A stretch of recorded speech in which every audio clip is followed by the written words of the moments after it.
Alhamdulillahillazina amanu zkurullaha zikran katsira wasabbihuhu bukratan wa asila. Ashhadu an la ilaha illallah wahdahu la syarikalah wa ashhadu anna Muhammadan abduhu wa rasuluhu man la nabiyya ba'dah.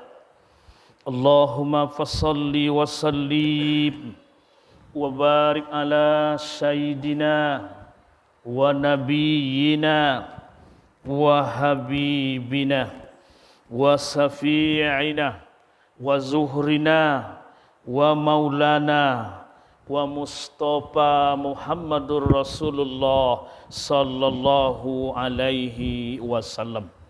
Assalamu alayka ya ayyuhan nabiyyu wa rahmatullahi wabarakatuh.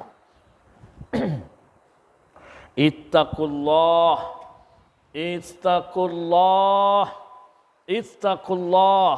haqqa tuqatih wa la tamutunna illa wa antum muslimun. Kama qala ta'ala fi kitabihil karim. A'udzu billahi minasy syaithanir rajim. Bismillahirrahmanirrahim.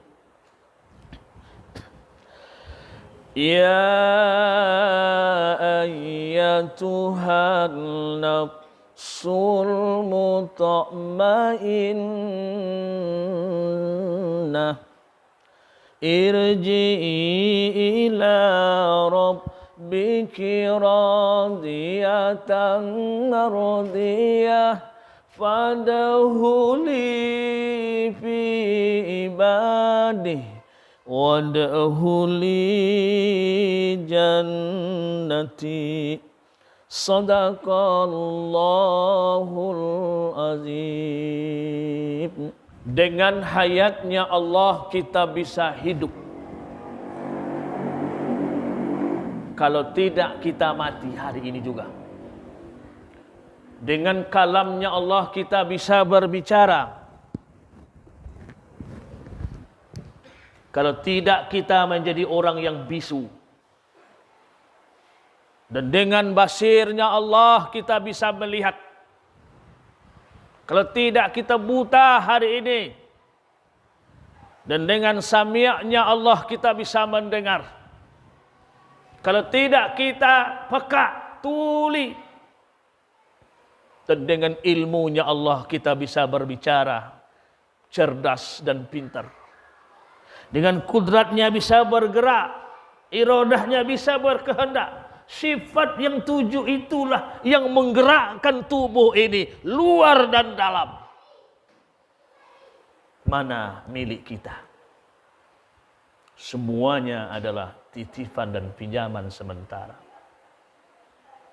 Dipandang dengan secara zahiriah, kulit, daging, tulang, urat, darah, hati, limpa, empedu, otak, bonak, saraf, qalbi, roh, siri, hopi, ahfa, nafsu, natiqah, kulu, jasad. Luar dan dalam milik Allah. Belum lagi di dalam hati itu. Berapa banyak hati itu diperkecil. Sampai ke ijab, dinding dan tirai.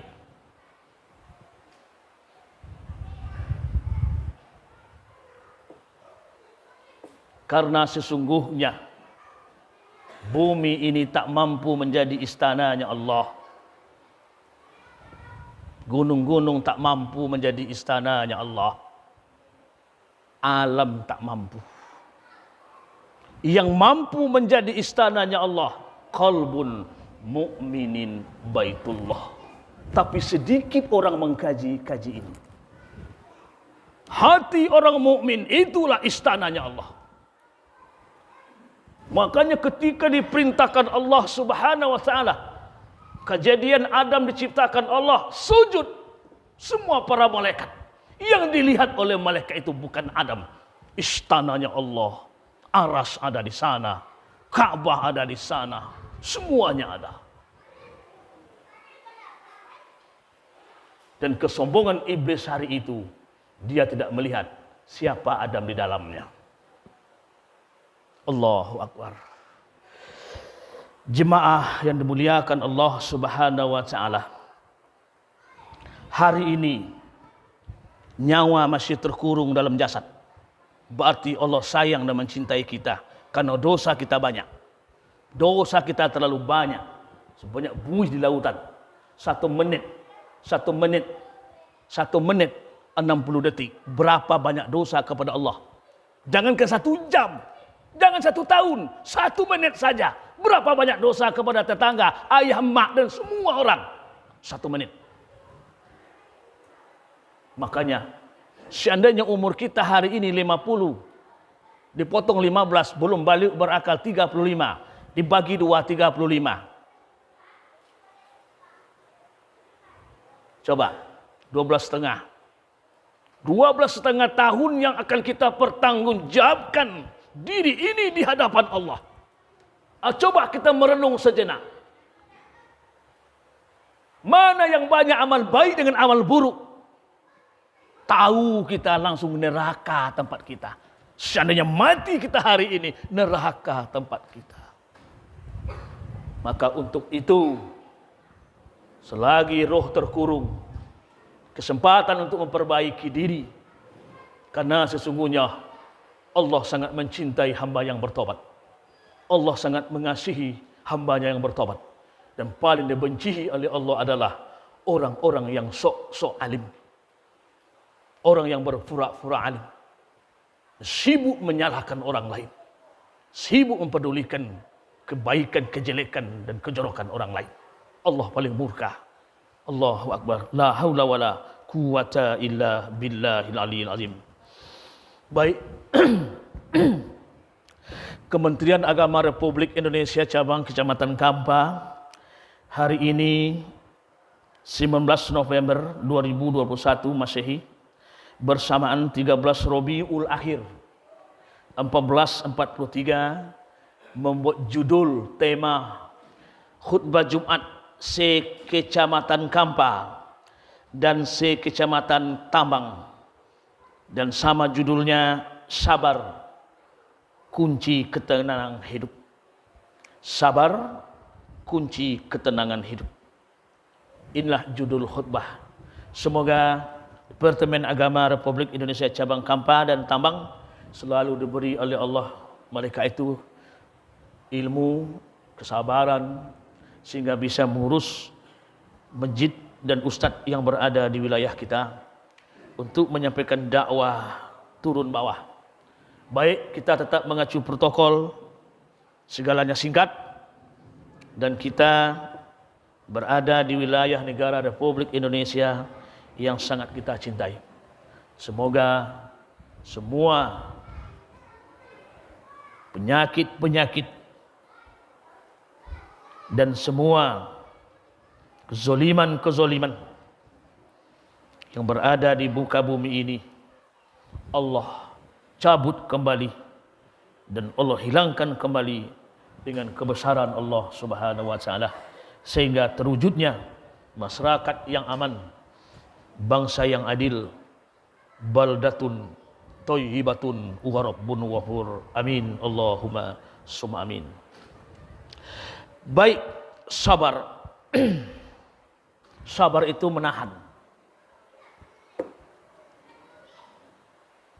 Bisa dia menahan ujian, baik ujian ketaatan,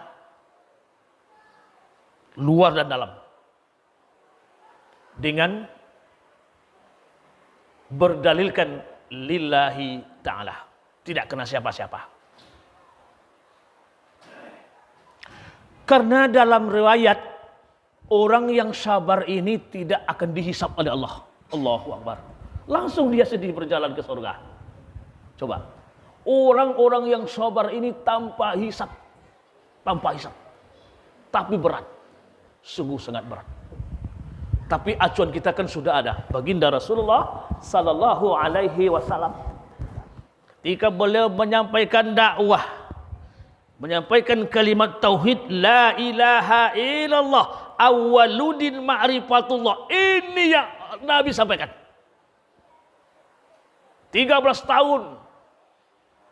Awwaludin ma'rifatullah. Tidak ada cerita lain. Ini yang Rasul sampaikan. Bahwa wajib untuk mengenal Allah. Karena Allah akan disembah. Kan disembah.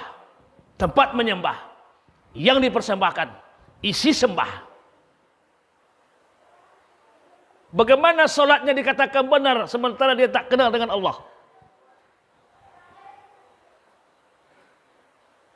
Termasuk saya, kita semua. Sudahkah kita kenal dengan Allah sampai hari ini? Sejauh mana baru pengabdian kita kepada Allah?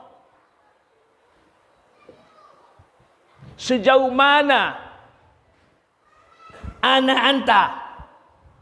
Sejauh mana ana ara rabbun?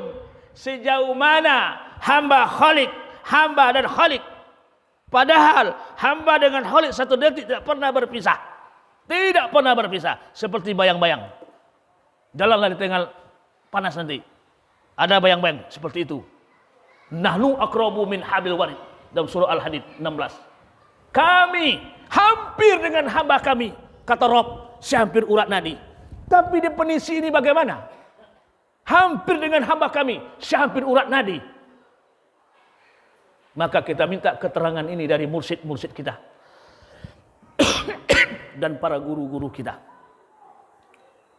Jangan diterangkan sendirian. Jangan sibuk membaca buku tanpa guru, setan. Hadirkan seorang guru.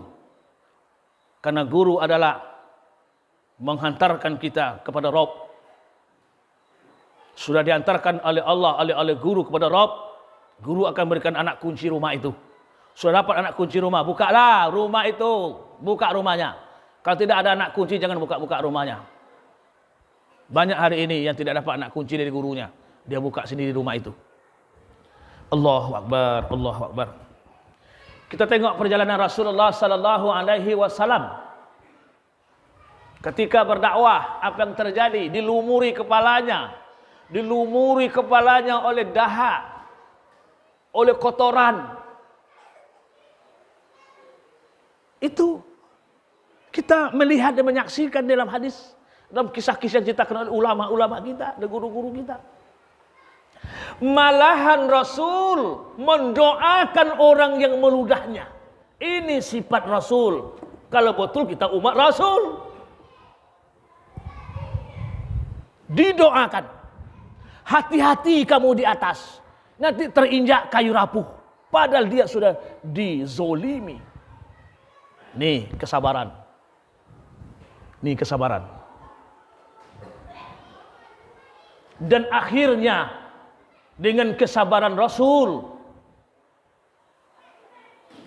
yang meludahi dia tadi sakit. Rasulullah sallallahu alaihi wasallam yang membezuk, yang menengok dia pertama kali. Coba bayangkan. Ketika Rasulullah sampai di rumahnya, dia berkata, temanku banyak di negeri ini ya Muhammad, konco-koncoku. Tapi satu orang pun tak ada yang menjenguk saya dalam keadaan sakit. Engkau musuhku Muhammad.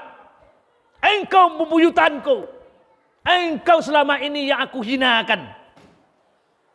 Tapi engkau yang pertama menjenguk saya. Maka untuk itu ya Rasulullah, ya Muhammad, Islamkan saya. Syahadatkan saya. Asyhadu an la ilaha illallah. Wa asyhadu anna Muhammadar Rasulullah. Islam dengan asbab Rasulullah sabar. Itu makanya kesabaran itu akan membuahkan hasil. Orang tidak sabar akan hancur amburadul. Itu kesabaran demi Allah Muhammad sallallahu alaihi wasallam. Banyak lagi kisah-kisah para nabi. Nabi Ibrahim. Nabi Ibrahim, coba kita cek Nabi Ibrahim. 80 tahun anak juga enggak ketemu. Belum diberi oleh Allah anak. Lahir anak, disuruh berpisah 13 tahun. Coba. Disuruh berpisah sampai 13 tahun, pulang ke rumah lagi, disuruh potong leher anaknya. Coba. Tapi apa yang terjadi? Dengan kesabaran Ibrahim, digantikan anaknya Ismail dengan seekor kibas dari sorga, dan tercatat Ibrahim dalam Al-Quranul Karim, innahu Ibrahim, sesungguhnya Ibrahim itu adalah hamba kami yang ikhlas. Tercatat dalam sejarah. Itu kesabaran. Makanya untuk itu pada kita semua dan kita ini sama-sama hadir di dunia ini, saling punya nama, saling punya suku, dan saling punya keturunan, maka masing-masing kita akan Allah sediakan menguji dan kesabaran. Jangan Anda kira katanya Anda sudah beriman kepadaku, kata Allah Subhanahu wa taala. Ingat, suatu saat saya akan tes, akan saya uji dirimu, apakah benar-benar kamu beriman kepadaku. Allahu Akbar. Sebagaimana Allah Subhanahu wa taala berfirman dalam Al-Quranul Karim dalam surah Al-Baqarah ayat 45. A'udzu billahi minasy syaithanir rajim. Bismillahirrahmanirrahim. Wasta'inu bis-sabri was-salah wa innaha lakabiratun illa 'alal khashiin. Dengan nama Allah yang pengasih lagi maha penyayang, jadikanlah sabar dan salat. Jadikanlah sabar dan salat sebagai penolong kalian, kata Allah. Dan sesungguhnya yang demikian itu sesungguhnya berat sekali sabar itu. Hanya bisa yang dilaksanakan sabar itu oleh orang-orang yang sangat khusyuk. Berat, sungguh sangat berat. Maka untuk itu, insya Allah kalau kita belajar, menyimak, dan selalu menghadiri majelis ilmu, guru-guru kita memberikan bimbingan, insya Allah, makanya ilmu yang ada pada diri kita ini, apabila akan dites oleh Allah, kita akan siap.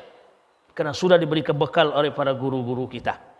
Maka untuk itu, jangan sampai kita duduk manis di rumah, di kedai. Kalau ada wirid pengajian, disitulah ilmu. Disitulah ilmu. Tak mungkin kita sekolah seperti dahulu lagi, duduk di meja. Inilah ilmu. Ilmu. Karena ilmu jalan menuju jalan surga. Saudaraku, jemaahku yang dimuliakan Allah Subhanahu wa taala, ada beberapa poin manfaatnya dari kesabaran. Yang pertama, mendapat kesusahan, maksudnya susah kita bersabar, susah penderitaan, insya Allah akan berakhir dengan kemudahan. Jadi sabarlah, insya Allah akan Allah akhiri dengan kemudahan, sesuai dengan surah Ar-Ra'd ayat 22. Makanya secara sembunyi-bunyi atau secara terang-terangan, kebaikan orang-orang itulah yang mendapat tempat kesudahan yang baik. Yang kedua, mendapat keberuntungan. Orang yang sabar itu mendapat keberuntungan. Apa untungnya? Satu, surganya Allah. Ingat itu. Yang ketiga, waktu kita sangat singkat, orang yang sabar itu sangat dicintai dan disukai oleh Allah Subhanahu wa taala. Sangat sayang, ingin dicintai Allah, ingin disukai Allah, maka bersabarlah. Bahkan bersabar sesaat bersabar lebih hebat dari ibadah ribuan tahun. Sunat. Coba. Sesaat bersabar. Makanya jadikanlah sabar dan salat sebagai penolong kita. Kemudian setelah itu yang keempat, sabar, martabat yang tertinggi yaitu mendapatkan surganya Allah. Ketika padang mahsyar dibuka, ada beberapa orang dipanggil. Mana orang yang sabar? Orang-orang yang sabar langsung menuju surga. Bertemu dengan para malaikat. Kalian ke mana? Kami ke surga. Oh, ke surga. Memang siapa kalian? Kami orang-orang yang sabar. Iya. Kalau memang kalian orang yang sabar, itu jatahmu surganya Allah. Jadi hadirin jemaah yang dimuliakan Allah Subhanahu wa taala. Mungkin cara Allah banyak untuk mendatangkan kesabaran dari kita. Mungkin dari hewan-hewan ternak. Ketika kita makan, datang kucing, diambilnya ikan kita. Sabar tak? Mungkin di situ. Gagal kalau kita gagal. Dan ingat, ketika dialog Allah dengan Nabi Musa alaihissalam, salatmu bukan buatku bahagia, kata Allah, untukmu. Puasamu juga untukmu, zikirmu untukmu. Jadi apa membuatmu bahagia ya Allah? Apa membuatmu senang amalnya ya Allah? Dijawab oleh Allah, bahagia makhlukmu olehku, aku bahagia kepadamu. Allahu Akbar. Coba. Datang pengemis, datang peminta, ini ujian ini Pak. Duit 10.000 cuma yang ada, pengemis datang. Allah, ini ujian ini, ingat sabari. Ujian dari Allah. Jangan gagal. Senang makhlukku, senang aku kepadamu. Murka makhlukku olehmu, aku murka kepadamu. Tuh. Masuk kambing ke dalam kebun, jangan dipadang langsung Pak. Ini sembelih dipotong, jangan, itu makhluk Allah. Ingat, pertanggungjawaban di hadapan Allah. Hati-hati, di situ kadang ujian. Ada lagi telur ayam. Datang telur ayam tetangga. Kita katakan rezeki dari Allah. Kita makan, awas, gagal habis itu. Itu ujian dari Allah. Saudaraku, jemaahku yang dimuliakan Allah Subhanahu wa taala, maka patokan kita dalam kesabaran ini adalah perjuangan Rasulullah sallallahu alaihi wasallam. Maka orang yang pertama yang mendapatkan ujian dari Allah kesabaran adalah Rasulullah sallallahu alaihi wasallam, telah dipraktekkan langsung oleh Rasulullah di antara sahabat-sahabatnya. Seperti apa sabar itu? Seperti ketika hadirnya Umar Ibn Khattab di saat itu, datang seorang laki-laki kepada Rasulullah, "Ya Rasulullah, berikan aku sesuatu." Diberi oleh Rasulullah. Datang lagi besok, "Berikan aku sesuatu ya Rasulullah." Diberikan oleh Rasulullah. Besok datang lagi, "Ya Rasulullah, berikan aku sesuatu ya Rasulullah." Diberikan lagi. Besok datang lagi, sampai 6 kali laki-laki itu datang kepada Rasulullah. Apa kata Rasulullah yang terakhir? "Saya tidak punya apa-apa lagi. Tapi ambillah olehmu apa yang kamu mau. Insya Allah akan saya bayar nanti. Saya yang hutang." Langsung Umar berkata, "Ya Rasul, jangan diperturutkan orang itu ya Rasulullah." Mendengar ucapan Umar, Rasul marah. Datanglah sahabat dari Ansor. "Ya Rasulullah, lanjutkan Rasulullah. Jangan takut dengan kemiskinan Rasulullah. Sedekahkan saja." Itulah kata Allah, kataku. Umar, kata Rasulullah. Demikian khutbah yang sangat singkat ini, semoga bermanfaat buat saya dan buat kita semua. Fa'tabiru ya ulil albab la'allakum turhamun. Alhamdulillahillazi wahidul ahad al-fardus samad. Lam yalid wa lam yulad wa lam yakul lahu kufuwan ahad. Asyhadu an la ilaha illallah wahdahu la syarikalah wa asyhadu anna Muhammadan abduhu wa rasuluhu man la nabiyya ba'dah. Allahumma fashalli sallim wa barik ala sayyidina Muhammad. Assalamualaikum ya ayyuhan nabiyyu wa rahmatullahi wa barakatuh. Ittaqullah haqqa tuqatih wa la tamutunna illa wa antum muslimun. Kama qala ta'ala fi kitabihil karim, innallaha wa malaikatahu yusholluna 'alan nabi ya ayyuhallazina amanu shallu 'alaihi wa sallimu taslima. Allahumma shalli 'ala sayidina Muhammad wa 'ala ali sayidina Muhammad kama shallaita 'ala sayidina Ibrahim wa 'ala ali sayidina Ibrahim wa barik 'ala sayidina Muhammad wa 'ala ali sayidina Muhammad kama barakta 'ala sayidina Ibrahim wa 'ala sayidina Ibrahim fil 'alamin innaka Hamidum Majid. Allahumma fil mu'minin mu'minat muslimin muslimat bi rahmatika ya arhamar rahimin. Ya Rabb kami, Kau zat yang maha agung, Kau zat yang maha pemaaf, Kau zat yang maha pemampun. Ampunkan dosa dan kehilafan kami ya Allah. Dosa zahir, dosa batin, dosa siang, dosa malam, dosa petang, dosa pagi, dosa yang sengaja, tidak sengaja, dosa awal, dosa akhir ya Allah. Ya Allah, wafatkan kami ya Allah ketika taubat kami Engkau terima ya Allah. Jangan Kau wafatkan kami ya Allah ketika kami kotor dan berlumuran dosa ya Allah. Hadirkan anak cucu kami yang soleh dan soleha ya Allah sebagai penyejuk hati kami ya Allah, dan pembela kami di akhirat kelak di hadapan-Mu ya Allah. Kuatkan lidah kami ya Allah membaca kalimat tauhid la ilaha illallah ketika sakaratul maut datang menyambut ya Allah. Ya ayyatuhan nafsul mutmainnah irji'i ila rabbiki radiyatan mardiyah fadkhuli fi ibadi wadkhuli jannati. Rabbana atina fid dunya hasanah fil akhirati hasanah wa qina azabannar. Ibadallah, innallaha ya'muru bil 'adli wal ihsan wa ita'il qurba wal halil fahsya'i wal munkar wal baghi ya'idukum la'allakum tadhakkarun. Fadhkurullahal azim wa la zikrullah akbar. Hayya 'alas shalah.